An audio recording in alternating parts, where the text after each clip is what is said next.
श्रीमद् भगवद गीता यथारूप अध्याय 17 श्रद्धा के विभाग।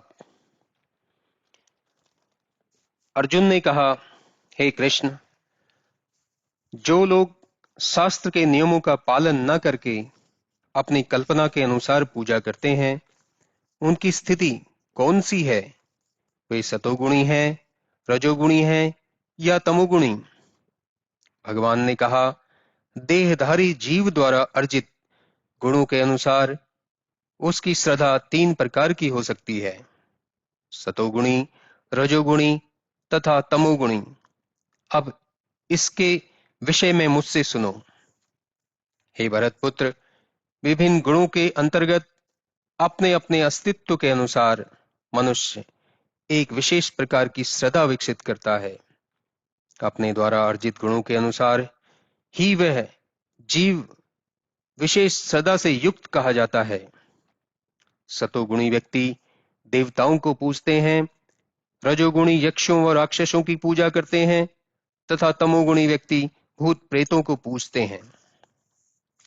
जो लोग दंभ तथा अहंकार से अभिभूत होकर शास्त्र विरुद्ध कठोर तपस्या और व्रत करते हैं, जो काम तथा आसक्ति द्वारा प्रेरित होते हैं, जो मूर्ख हैं तथा जो शरीर के भौतिक तत्वों को तथा शरीर के भीतर स्थित परमात्मा को कष्ट पहुंचाते हैं, वे असुर कहे जाते हैं।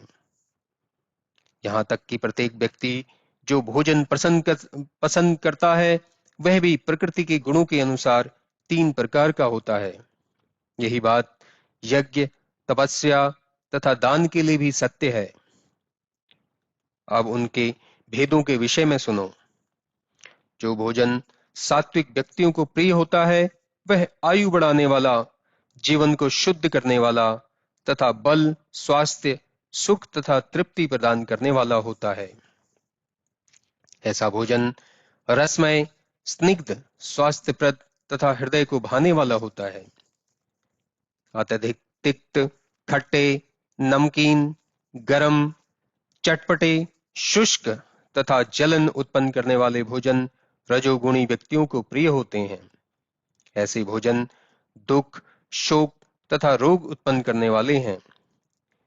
खाने से 3 घंटे पूर्व पकाया गया स्वादहीन, वियोजित एवं सड़ा, जूठा तथा अस्पृश्य वस्तुओं से युक्त भोजन उन लोगों को प्रिय होता है जो तामसी होते हैं। यज्ञों में वही यज्ञ सात्विक होता है जो शास्त्र के निर्देशानुसार कर्तव्य समझकर उन लोगों के द्वारा किया जाता है जो फल की इच्छा नहीं करते। लेकिन हे भरत श्रेष्ठ, जो यज्ञ किसी भौतिक लाभ के लिए या गर्ववश किया जाता है, उसे तुम राजसी जानो। जो यज्ञ शास्त्र के निर्देशों की अवहेलना करके, प्रसाद वितरण किए बिना, वैदिक मंत्रों का उच्चारण किए बिना, पुरोहितों को दक्षिणा दिए बिना तथा श्रद्धा के बिना संपन्न किया जाता है, वह तामसी माना जाता है।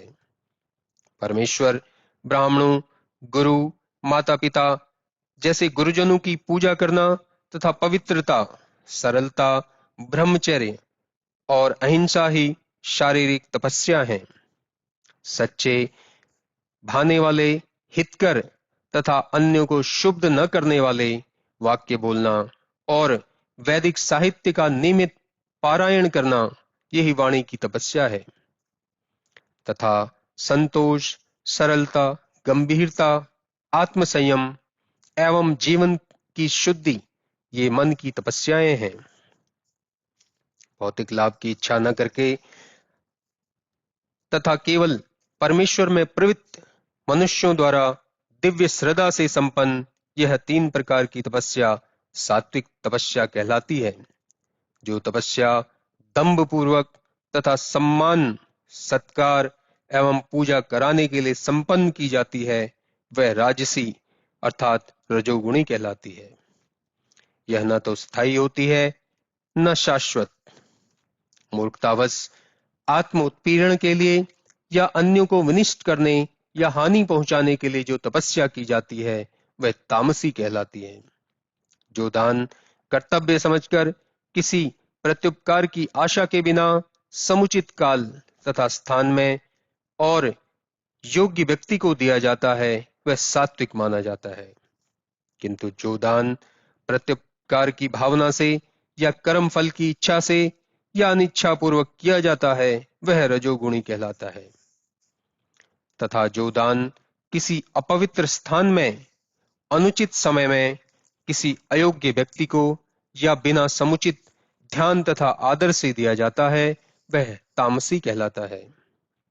सृष्टि के आदिकाल से ओम तत्सत ये तीन शब्द परम ब्रह्म को सूचित करने के लिए प्रयुक्त किए जाते रहे हैं। ये तीनों सांकेतिक अभिव्यक्तियां ब्राह्मणों तथा वैदिक मंत्रों का उच्चारण करते समय तथा ब्रह्मा को संतुष्ट करने के लिए यज्ञों के समय प्रयुक्त होती थी। अतएव योगी जन ब्रह्म की प्राप्ति के लिए शास्त्रीय विधि के अनुसार यज्ञ, दान तथा तप की समस्त क्रियाओं का शुभारंभ सदैव ओम से करते हैं। मनुष्य को चाहिए कि कर्म फल की इच्छा के बिना विविध प्रकार के यज्ञ, तप तथा दान को तत् शब्द कहकर संपन्न करें। ऐसी दिव्य क्रियाओं का उद्देश्य भवबंधन से मुक्त होना है। परम सत्य भक्तिमय यज्ञ का लक्ष्य है और उसे सत्य शब्द से अभिहित किया जाता है। हे प्रथापुत्र, ऐसे यज्ञ का संपन्न करता भी सत्य कहलाता है। जिस प्रकार यज्ञ, तप तथा दान के सारे कर्म भी जो परम पुरुष को प्रसन्न करने के लिए संपन्न किए जाते हैं सत्य है।